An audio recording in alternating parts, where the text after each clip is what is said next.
दोस्तों, भगवान श्री कृष्ण ने बताया कुत्ते को एक टुकड़ा रोटी खिलाने से क्या फायदा होता है। आप लोग नहीं जानते होंगे मित्रों। एक बार की बात है, भगवान श्री कृष्ण स्वर्ण से बनी हुई सिंहासन पर विराजमान थे। तभी द्रौपदी उनके दरबार में पहुंच जाती हैं और कहती हैं, हे प्रभु, आप संसार की हर कीमती बातों को जानते हो। आप ही मनुष्यों के दुख हरता हो तथा आप ही संसार के कल्याणकारी हो। तो हे प्रभु, मैं आपसे एक प्रश्न जानना चाहती हूं। दोस्तों, तभी भगवान श्री कृष्ण कहते हैं, हे देवी द्रौपदी, आपके मन में जो भी प्रश्न है आप निसंकोच होकर पूछ लीजिए। हम आपके प्रश्नों के उत्तर अवश्य ही देंगे। तभी द्रौपदी कहती हैं, हे प्रभु, मैं ये जानना चाहती हूं कि कुत्ते को एक टुकड़ा रोटी खिलाने से मनुष्यों को कौन सा फल मिलता है। तभी भगवान श्री कृष्ण कहते हैं, हे देवी द्रौपदी, कुत्ते के बारे में तो आपको भली भांति झांत है। आप ही ने कुत्ते को श्राप दिया था। मित्रों, आगे द्रौपदी कहती है, हे प्रभु, हाँ, मैंने कुत्तों को श्राप अवश्य दिया था, परंतु हे प्रभु, आप बताने का कृपा करिए। दोस्तों, आगे भगवान श्री कृष्ण कहते हैं, देवी द्रौपदी, कुत्ते को एक टुकड़ा रोटी खिलाने से मनुष्य को 8 फायदे होते हैं तथा जो भी मनुष्य इन फायदों के बारे में जान जाता है उसका जीवन धन हो जाता है और उसके जीवन में कभी दुखों का पहाड़ नहीं टूटता है। जो भी मनुष्य पृथ्वी लोक पर कुत्ते को एक टुकड़ा रोटी खिला है उसे यह 8 फायदे आवश्यक होते हैं और वह जीवन भर दुखी नहीं रहता है। उसे मृत्यु के बाद मोक्ष की प्राप्ति शीघ्र होती है। तो दोस्तों, वह कौन से 8 बातें हैं, आइए जानते हैं इस वीडियो में। मित्रों, भगवान श्री कृष्ण कहते हैं, हे देवी द्रौपदी, अक्सर मनुष्य कई मौकों पर कुत्ते का नाम लिया करते हैं। किसी को गाली देते हैं तो जुबान पर उनके कुत्ते का नाम आता है। भगवान श्री कृष्ण कहते हैं, हे देवी, वह मनुष्य गाली आदमी को देते हैं पर नाम कुत्ते का बदनाम होता है। तो क्या कुत्ते का जीवन इतना गया गुजरा है? नमस्कार दोस्तों, आप में सभी के घर घर जाता है किंतु उसे कोई भी एक टुकड़ा रोटी नहीं देता है। वह भूख के मारा इधर उधर छटपटा रहता है। तभी घूमते घूमते एक दिन वह नदी के किनारे एक ब्राह्मण के आश्रम के पास पहुंच जाता है। तभी ब्राह्मण से कहता है, हे ब्राह्मण देव, हमें लगता है आप बहुत ही विद्वान तथा ज्ञानी ब्राह्मण हैं, तो इसलिए हम भूख प्यास से बहुत व्याकुल हैं। कृपया करके आप हमें एक टुकड़ा रोटी दे देते तो हम खाकर अपनी भूख को शांत कर लेते।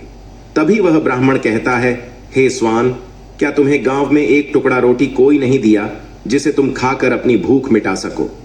मित्रों, आगे भगवान श्री कृष्ण कहते हैं, हे देवी द्रौपदी, वह कुत्ता ब्राह्मण से कहता है, हे ब्राह्मण देव, मैं आपको क्या बताऊं, आप मेरी बातों पर यकीन नहीं करोगे। तभी वह ब्राह्मण कहता है, हे स्वर्ण, तुम बताओ, तुम्हारी बातों पर हम विश्वास अवश्य करेंगे। हमें तुम बहुत ही लाचार दिखाई पड़ते हो। तभी वह कुत्ता कहता है, ठीक है ब्राह्मण देव, हम तुम्हें अपनी बीती बताते हैं।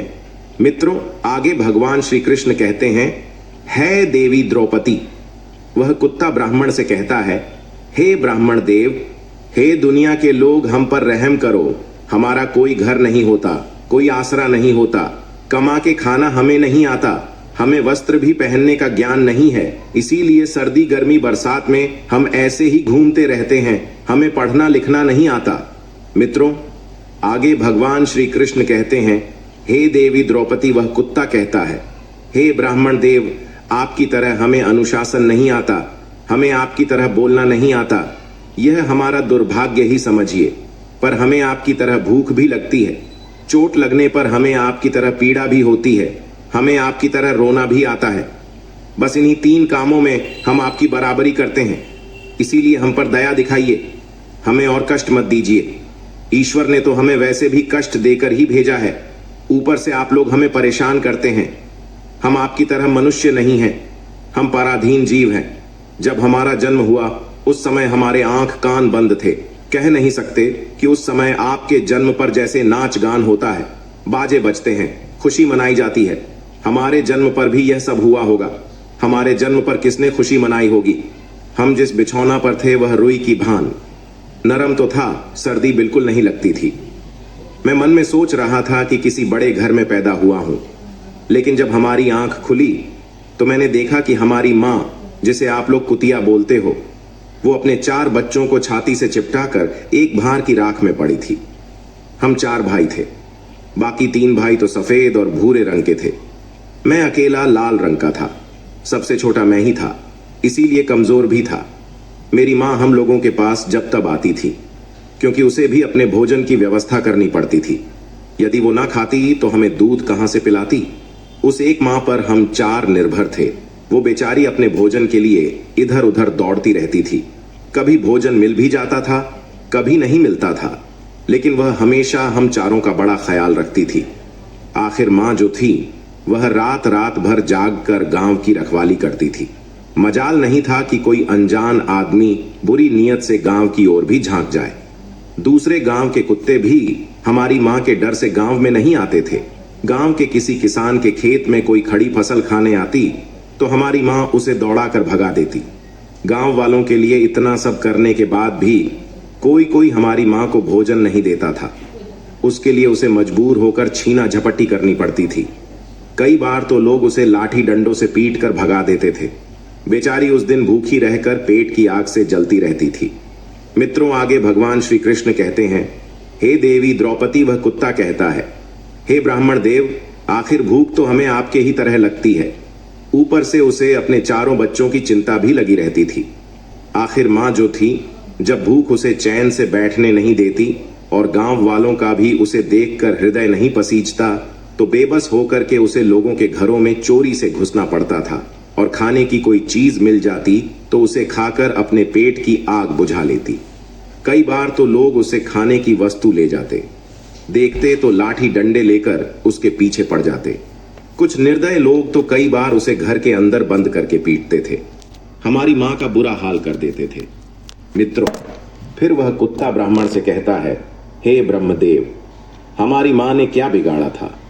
उसने सिर्फ अपने पेट के लिए भोजन ही तो चुराया था।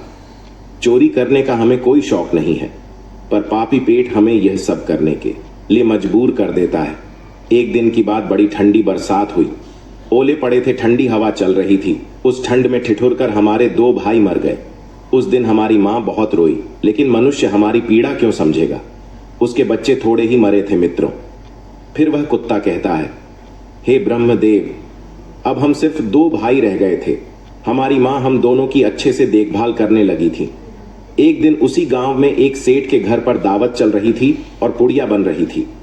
सेठ के घर काफी मेहमान आए हुए थे। हमारी माँ कुछ खाने की तलाश में बार बार उधर जाती, लेकिन लोग उसे दुत्कार कर भगा देते। किसी को उस पर इतना तरस नहीं आया कि एक पूड़ी उस बेचारी को खाने को फेंक दे देते। एक पूड़ी से उनका क्या बिगड़ जाता? मेरी माँ ललचा ललचा कर जाती और वहीं खड़ी खड़ी देखती रहती। मित्रों, सेठ के आंगन में दावत खाने का सिलसिला चालू हुआ। भोजन परोसा जाने लगा। मेरी माँ भी वहीं जाकर पूंछ हिलाने लगी। खाना परोसने वाला आदमी जब किसी काम से भीतर गया तो मेरी माँ दबे पांव पूड़ी लेने को चल पड़ी। फिर धक धक की आवाज होने लगी। चारों ओर से लोग चिल्ला चिल्लाकर ऐसे भागे। मेरी माँ वह चीख पुकार सुनकर घबरा गई। 2-3 आदमी डंडे लेकर उसके पीछे बड़ी बेरहमी से दौड़े। मेरी माँ वहां से घबरा कर भागी, मगर उसे वहां से निकलने का कोई रास्ता नहीं मिला, क्योंकि सामने से लोग डंडे लेकर आ रहे थे। तभी मेरी माँ वहां पर जो लोग भोजन कर रहे थे उनको नाग कर निकल गई। मित्रों, आगे वह कुत्ता कहता है, हे ब्राह्मण देव, मेरी माँ अपने निकलने पर इतनी हैरान नहीं थी जितनी कि उन लोगों को देखकर हुई थी जो वहां पर दावत खा रहे थे। वे सब उठकर खड़े हो गए। उन्होंने भोजन करना छोड़ दिया और कहने लगे कि कुत्ते के नाक जाने के कारण भोजन भ्रष्ट हो गया है। सब एक दूसरे से विचार कर रहे थे कि अब क्या किया जाए। खाना तो सब खराब हो गया बेचारा। वह सेठ फूट फूट कर रोने लगा। कुछ लोग तो यह भी कह रहे थे, भाई, कुतिया के नागने से भोजन खराब कैसे हो गया? उसने खाने में या पतलों में मुंह थोड़ी ही डाला है, सिर्फ ऊपर से निकल ही तो गई है। और कहने लगे, शहरों में तो लोग कुत्ते को पालकर घर के अंदर सुलाते भी हैं और खिलाते भी हैं, तो इसमें कोई बुरी बात नहीं है। अगर कुटिया नाक गई है तो भोजन खराब नहीं हुआ है। लेकिन उनमें कुछ लोग बड़े घरों से ताल्लुक रखते थे, उन्होंने एक भी नहीं चलने दी। कह रहे थे कि भोजन तो भ्रष्ट हो गया, यह हमारे खाने के लायक नहीं है। आखिरकार उन्हीं की बात मानी गई। अब तो वह सारा भोजन गरीबों में बांट दिया गया। उस दिन तो मेरी मां को खूब पेट भर के खाना मिला था। ऐसा सुख उसने जीवन में कभी नहीं पाया था, लेकिन वह सुख उसके लिए बड़ी मुसीबत बन गया। वह भोजन करके वहां आराम से लेटी थी, लेकिन उतने में वह सेठ डंडा लेकर वहां आ पहुंचा और उसे बुरी तरह से पीटने लगा। उसे बाहर से भागने का भी कोई अवसर नहीं मिल पाया। डंडों की चोट से वह बुरी तरह चिल्लाने लगी। मां का विलाप सुनकर पत्थर भी पसीज जाता, पर उस निर्दय को उस पर जरा भी रहम नहीं आया। वह उसे कठोरतापूर्वक पीटता रहा। मां का वह आह का शोर पूरे गांव में सुनाई दे रहा था। तब कुछ लोग आए और उसे समझाकर बोले, भाई जाने दो, भूख में तो आदमी की भी बुद्धि भ्रष्ट हो जाती है। वह तो एक पशु है, उसे अच्छे बुरे का क्या ज्ञान। अब उसे मारकर आपको क्या मिलेगा? जो होना था सो हो गया। लोगों के समझाने के बाद उसने हमारी मां को पीटना बंद किया। मां ने आकर सारी कहानी हम दोनों भाइयों को सुनाई। हमने सोचा कि कितना कष्ट भरा है हम कुत्तों का जीवन। आदमी एक रोटी के टुकड़े के बदले एक चोर की जितना पीटता है। धिक्कार है ऐसे लोगों पर जो हम लोगों की पीड़ा को नहीं समझते। मित्रों, आगे भगवान श्री कृष्ण कहते हैं, हे देवी, वह कुत्ता कहता है, हे ब्राह्मण देव, एक दिन की बात है, एक बाहर का मुसाफिर आकर ठहरा हुआ था। उसने अपने भोजन के लिए एक जगह चूल्हा बनाया था और उस पर दाल बनने के लिए रख दी। उसके बाद आटा गूंद कर रख दिया। वह वहीं पास में कुएं पर पानी लेने चला गया। इधर कहीं से मेरी मां भी घूमती हुई वहीं पहुंच गई। उसने गुत्थे हुए आटे को रखा। देखा तो सोचा कि शायद इस आटे का कोई मालिक नहीं है। यही सोचकर वह उस आटे को खाने लगी। उधर राहगीर ने कुएं के पास से देखा कि उसका आटा एक कुतिया ने आकर खा लिया है, तो वह बड़ा दुखी हुआ। वह बेचारा माथे पर हाथ धरकर रोने लगा, क्योंकि वह भी 2-3 दिनों का भूखा और थका हुआ था। कुछ लोगों ने उसे कहा, अरे भाई, इसने तुम्हारा भी आटा बिगाड़ दिया। कल तो इसने सेठ की पूरी रसोई ही बिगाड़ कर रख दी। मुसाफिर दुखी होता हुआ बोला, भाई, मुझे क्या मालूम था, यह दुष्ट कुतिया मेरे आटे को खाने के लिए घात लगाए बैठी है। मुसाफिर ने आप देखा ना, ताव लाठी लेकर कुतिया के ऊपर टूट पड़ा। मां उस आटे को ठीक से खा भी नहीं पाई थी, पर उससे ज्यादा कि उस पर लाठी बरस गई।